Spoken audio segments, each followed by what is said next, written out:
Hello, everyone. Once again, this is Coach Eric, and we are going to be running our second play that we will be trying out with the fifth grade travel team. Now, this play is going to be identified out of the traditional offense setup, which you can see is with the point guard, our number one, at the top of the key. To his right will be our small forward, our number three. To the point guard's left will be our shooting guard. And then down in the post outside of the key in the paint will be our five, our center, and our four, our power forward. Now, this play is ultimately going to end where we're hoping to get a shot from our power forward or our two guard. As the play develops, we will show you all the variables that go in with this. Now, this play will be identified as eagle. Eagle will be the play that we call, and this is the setup that we are looking for. Now, when eagle is called, the first thing that we need to see is going to be our three, our small forward, cutting across to set a screen to free up our two guard, who will then move into the free throw area of the paint. That is the ideal option that we want.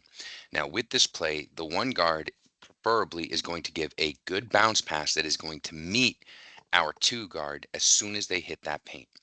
Now, at the simultaneous time that this ball is hitting our two guard, we need to see our center coming across and setting a screen for our four, our power forward. Now, what our power forward is going to do is they're going to give us a V cut.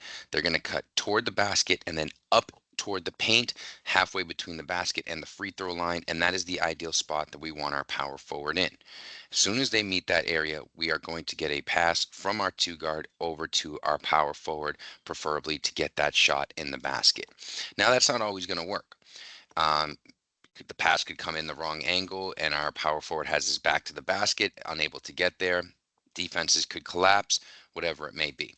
So if we do not get the shot from our four guard, our players need to be actively moving.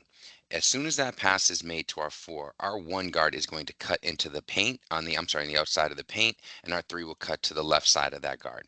And in this situation, what that's going to allow is going to give options for our four to bail out.